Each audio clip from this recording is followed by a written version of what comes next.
tropical blend island pineapple sweet cream refreshing water.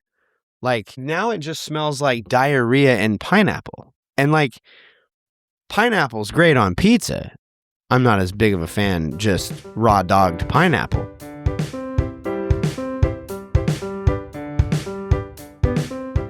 Welcome back to Privy. Privy is a podcast about bathrooms, recorded from my home bathroom. I'm your host, Hunter Hoover, and I love bathrooms. Welcome back, everyone. Thank you for being here, and thank you for joining me once again in my home bathroom. I should note, this is part 2 of our March Madness, Mist Madness, Privy Cast, Tournament of Champions bracket competition extraordinaire. And so if you did not yet listen to part 1 of our bracket competition, I would encourage you to go back and listen to part 1, which came out at the end of February, because we introduce the lineup of our bracket competition. And today, at the formal beginning of March Madness, we are but 5 days into the month of March by the time this episode releases.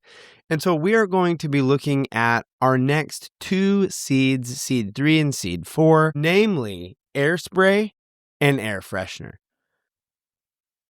Before diving in, I want to note, and this is a personal opinion that I hold that might bear some of my bias when it comes to our topic this week. But I'm not convinced that the smell of poo is worse than the smell of poo coupled with the smell of anything else. People produce a variety of smells. Toot smells, breath smells, sweat smells, just to name a few. And people have a huge propensity to smell weird and bad. In fact, songs have been written about how much people stank. Dare I say it smells like teen spirit. And so, it stands to reason that as long as humans have been making stink wherever and however they do so, humans have also been concocting ways to cover up that stink. Last time, as we introduced our Mist Madness tournament bracket of bathroom air fresheners, we looked at the bottom 4 seeds of our tournament, namely fans, potpourri, essential oils, and last but definitely not least, odor eliminating powders. Now, at the point of this episode's record, I have already begun sampling a few of these things for myself to really feel out what is my favorite. And at the top of the show, I would encourage you. The link is in the description below, and it is also on our website, Privy-Cast. But I would encourage you now, go and rank your favorite bathroom air fresheners. How do you freshen your big nasty bog after you sog that G? And while you're there, take a screenshot or save the bracket and fill it out. And you can even email your completed brackets to privycast@gmail.com. We'd love to receive those. And, who knows? Maybe there's some sort of an award or some sort of recognition for the winner. We'll put it that way. But yeah, join in, fill out your brackets. It'll be a lot of fun.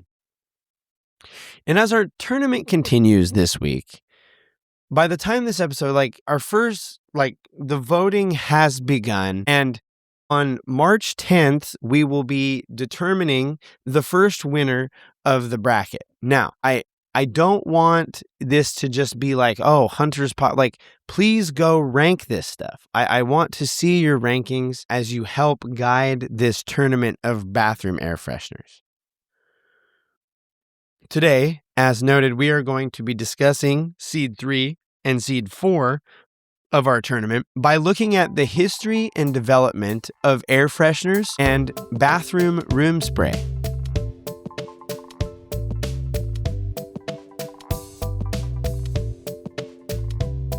Both the air freshener and aerosol room spray operate from the same premise. And that premise is, if we hose down the air with more air that smells better than the bad smelling air that we're hosing down, maybe we can mitigate the big stink that we've done. But here's the thing. While nowadays we take these for granted, bathroom air spray and like air freshener, for goodness sakes. There we go. Like, we can sog this bog. Oh, shoot. No, not the wet. Oh, gosh. Well, we're going to try to push through. That's actually really refreshing. What do it taste like? No, I'm not going to eat it, I promise. But nowadays we take this for granted. Like, we have air freshener on hand and seldom do we walk into a bathroom and somebody, usually the one with the most rank butt, has made sure that there is air freshener available to that one. So much so that we've made these fresheners, air sprays, if you will, be automated. You can set them to go off on a timer so that way not only does it smell good when you make a stink, but it smells good before you even arrive to do so. These stinks and the aerosolated smells that they are using have a long history of chemistry and other science to thank for their existence. While room stank control began early on, as we noted, by a variety of substances being in the room to improve the smell, whether it's a hot bath with oil or potpourri or what have you. In time, as they figured out which of these things smelled better than others, they would actually just begin to soak that stuff in water to make the water smell like the thing they wanted. As we looked at last time, they would extract the quote unquote oil from a variety of plants for their smell and other medicinal properties, which again may or may not be legit. I don't know how legit the whole medicinal property thing of the whole deal is. Yeah, I'm not sure about that, but what are you going to do? And while these smell good and would be heated for the purpose of making the room smell good in turn, there were other ongoing concerns. Namely, people smell bad, and they do stuff that smells really bad. If you've ever interfaced with a large group of teenagers, you know what I mean. I've smelled a variety of human smells in my life. I used to be a janitor. I work at a public high school. I was a teen, rowdy as we were. And something I've found is there is actually a threshold for how bad a person can smell. What I mean by that is, eventually, in time, people's stank regulates. It tops out, if you will. They reach the stank threshold. But it should be noted that threshold is different for each person. If you have a low stank threshold, praise be to He. But if you just one of the Walmart employees that I have interacted with frequently, because you have to go to that aisle to check the Pokemon cards, and that person is regularly working that aisle, and that you can just kind of smell them. And that's nothing against them. They just, I think, have a higher threshold for regulated stank. And so, while a lot has been done to get rooms to smell good, besides bathing, there was a desire to figure out, how do we take that room smell goody with us on the road? At first, there were these different smell goody substances. These would be smeared, daubed, or wiped in what I have called the stank zones of your body, your cracks, your crevasses. pits. And everybody knows that I'm already on record that the booty deodorant stick is a good idea. Like, I think you could actually market an anti-chafing, anti-odor deodorant stick that is designed specifically to like credit card your butt crack. And you're going to be adding some smell goody. You're going to be limiting down on the sweat chafing factor. And I'm confident that this is a marketable thing. Like TM.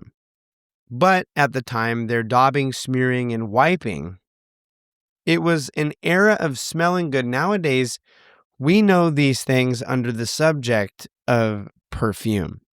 But the word perfume means through smoke and comes from ancient times where civilizations burned good-smelling things in order to make contact or communicate with the divine. Now, nowadays, they're less concerned with contacting the divine and more just not smelling like death. But as we said, it was smeared, daubed, or wiped onto the user. But as time went on, they realized that there needed to be a better way.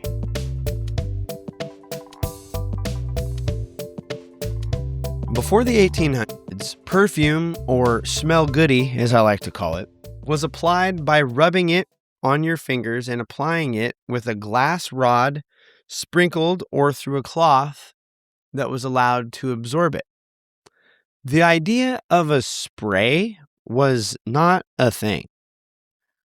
There were things in nature which sprayed, geysers, my face during allergy season. But making this smell good juice into a spray was a thing that had yet to be developed. Science, coming out of the 1700s, had figured out that a fluid actually speeds up when it is forced through a narrowing pipe. That's why when Hank Hill blasts off, if you will, it's potent because he's got that narrow... Anyway. But when it is forced through a narrowing pipe, it is something called the Venturi effect, and it later became known as Bernoulli's principle. That is, that the same amount of liquid forced through a ever-narrowing pipe increases the pressure. From there, the question of where the atomizer comes from is really a question with many answers, depending on who you ask. Like, can you force the liquid through the ever-narrowing tube so fast and through such a narrow thing that it actually vaporizes on its way out? Early mentions of this atomization using liquids to produce fine spray come from John Anthelm Brilla Savarin. Yeah, definitely butchered that name. Sorry, Mr. Brilla Savarin. He was working in the early 1800s, and in the early 80s, inventors developed methods for spraying a liquid so that it was more like a gas, or perhaps like a liquefied gas. This, however, was primarily for medical use. One key person in this development was Emile Baudouin, who developed a spray apparatus for throat treatment. Sore throat, you just like that. And this would be a sprayer and would not be looked at as a true atomizer, but it used a lot of the similar principles. In the late 1800s, Dr. Alan de Vilbis out of Ohio patented a design to administer antiseptic to the throats of his patients via a spray.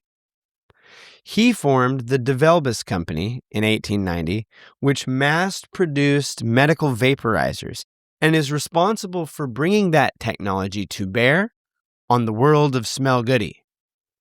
Perfume, if you will. Perfume atomizers, known as perfumizers, had rubber bulbs, if you will, at the top where they were squeezed as a means for moving and forcing the liquid out as atomized air. This transition into these elegant designed bottles with these rubber squishy balls that would the smell goody through, and the beauty and perfume industry began to be headed off by Alan's son, Dr. Alan de Vilbis, his son, Tom, presumably de Vilbis. Turns out, people would pay a high dollar for these perfumizers, atomized perfume machines. And so, they began to work on ever more elegant and glamorous bulbs. Look at them glamorous bulbs. I want to squeeze them. No. And so perfume and atomizing liquids lived in this form for the next 20 to 30 years. You squeeze the bulb, kind of like a flower and skunk butt chicken blaster. You're basting your perfume. I got a perfume baster ready to fire, baby, to force the smell goody through the tube and spray it out the end.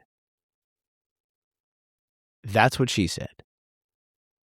But the next jump in this atomizing and vaporizing technology came not from medicine, but from war.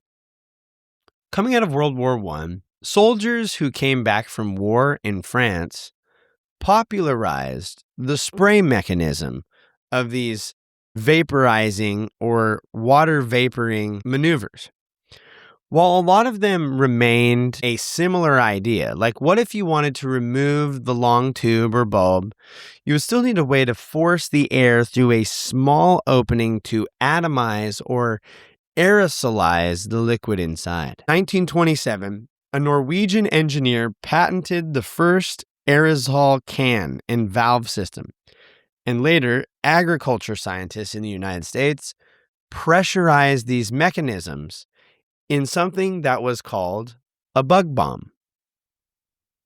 These bug bombs brought together life-saving medical need with the world of spray. The military employed this technology largely first in the bug bombs and aerosol bug repellent to save soldiers in World Wars I and II from the malaria-carrying insects that were part of where they were stationed to fight. When those soldiers came back from war, the ease at which they could dispense the bug spray, soldiers began to speak and even self-engineer their own bug bombs.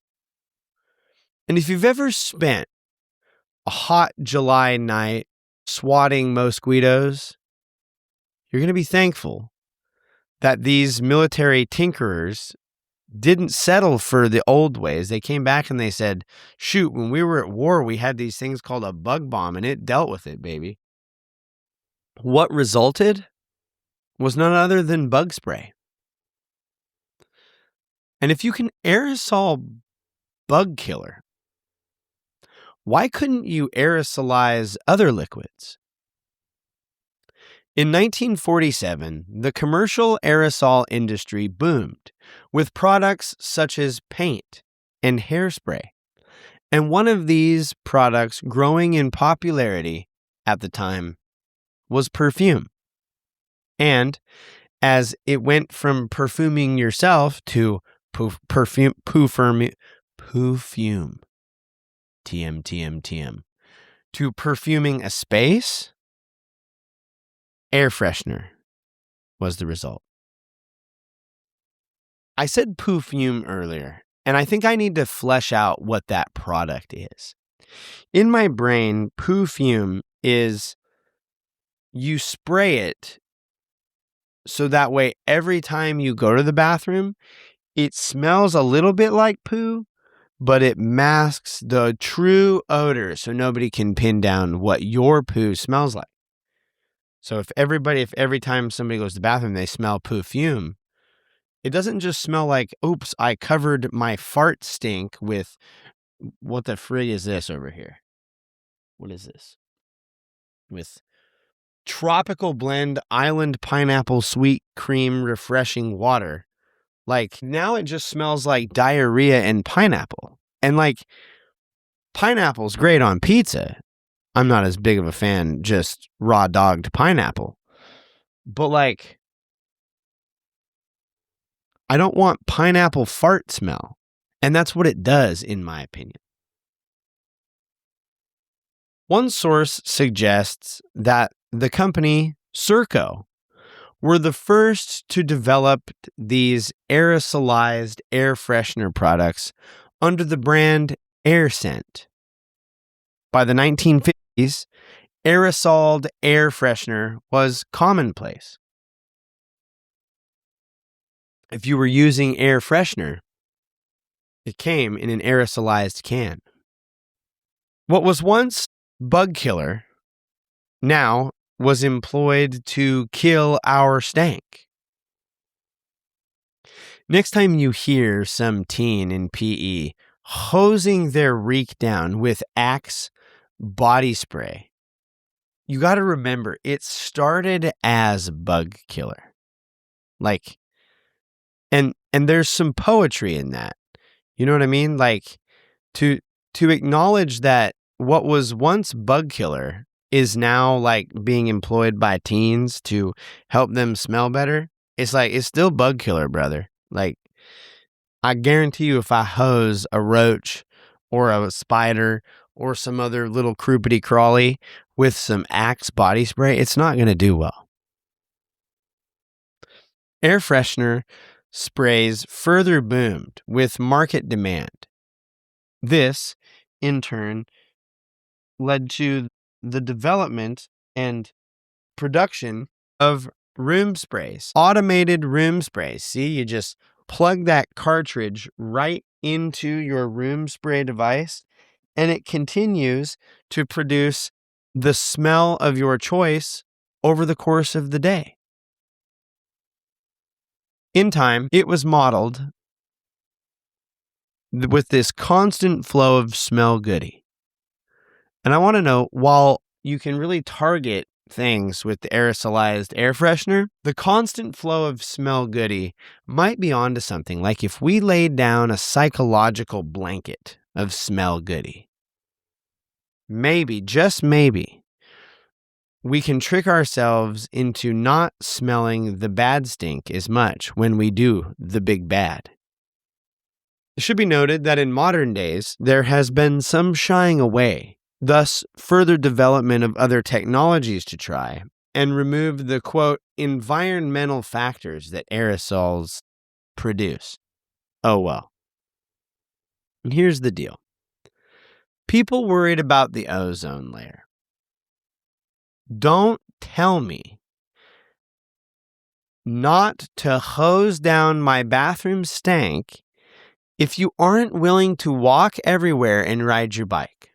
Like, if you drive a car, or if you have ever had a campfire, or if you've ever engaged in pretty much any activity that uses power, shut up about my air freshener. Because my air freshener, Febreze Luxe Air Tropical Blend Island Pineapple Sweet Cream and Refreshing Waters, it ain't doing more than what you got going on. Don't tell me that. It's just selfish. While this concludes our coverage of air fresheners and bathroom air sprays, it does not yet conclude our episode, because it's time for Hunter's Anecdotes to keep you afloat.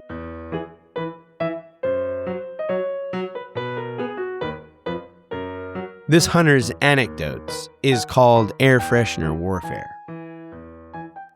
As I was putting this episode together and I was talking about some of the wartime background for some of our air freshener technology, I was reminded of some of the just ridiculous shenanigans that my friends and I would do in Montana with pretty much Axe body spray, sometimes Old Spice body spray, but Axe body spray was cheaper at the time and it was more stereotypical. One of the antics that we would get up to that was particularly stupid I acknowledge this now. And I will also say I never engaged in it. I just watched other people engage in it. Was the classic flamethrower. And it does work, but you have to be careful. Like, you got to more like do the spurt, like, because if you do the constant stream, it's going to chase that stream and explode the can. Don't want that. Bad news. However, this slowly evolved into an even worse idea amongst teenage boys.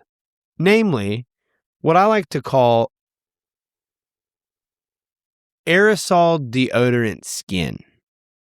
Because for a while, there was this fun that we'd do where we'd get our hand and we would just hose it down with Axe body spray, like to where it would almost be dripping. And then we would light it on fire. And it would burn, and then you would start to feel it get hot, and you could like shake it off or like slough it off like that. And it was a cool party trick. It was one of those classic like campfire tricks that people are sitting around and they're like, oh yeah, watch, I'm going to light my hand on fire. And they hose it down, light it, and it was a good gag. And the other thing that always happened was the aerosolized deodorant. I guess you could do it with room spray too, but it's particularly potent with deodorant is we would actually like make like grenades out of these things, not like explosive grenades, but I mean like we would take them. And I remember one time we were on this youth trip and it was like a 2-day trip, and the guys roomed in one room, the girls roomed in another room. And one of the things that we did to trigger the girls, because what are teenage boys going to do other than try to trigger the teenage girls, is we would take like 2 or 3 cans of Axe body spray and we would tape them together. And then we would just like get electrical tape and we would hold down the spray mechanism and we'd tape it down and just throw it in the girls' room. And it just fumigates the room. We got in big trouble for that one. I do not recommend it unless, of course, you want a huge rise out of a large room of people. This one also works really great in a tent. Like if you're camping with friends and you want to screw with your friends, just like in the dark, zoink, because it's dark out there and it takes them forever to find a light. It's going to take them forever to figure out where this aerosolized just new cloud of lovely stank that has entered their nostrils is coming from. So there's a variety of, and I'm pretty sure at some point we just threw the aerosolized can straight into the fire, and sometimes it would explode, sometimes it wouldn't. Yeah, good and silly times that we would get up to in Montana in those backwoods. This has been Hunter's Anecdotes to keep you afloat.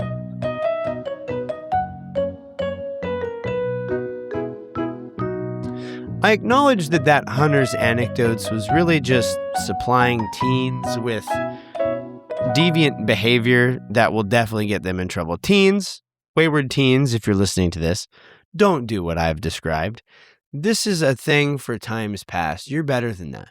You don't need fire and petty pranks to have fun. You guys have like the internet and stuff that you can go do. We didn't have that stuff. We had to entertain ourselves. You guys got like Netflix and things like that. It's mellowed you out. Maybe for the better? I don't know. Probably not. This brings us to the end of another episode of Privy. Thank you so much for being here. I would encourage you, go check out the website, privy-cast.com. At the website, on the top, we have a store button, takes you to privy-cast.com/store. And there we have some PrivyCast logo merch.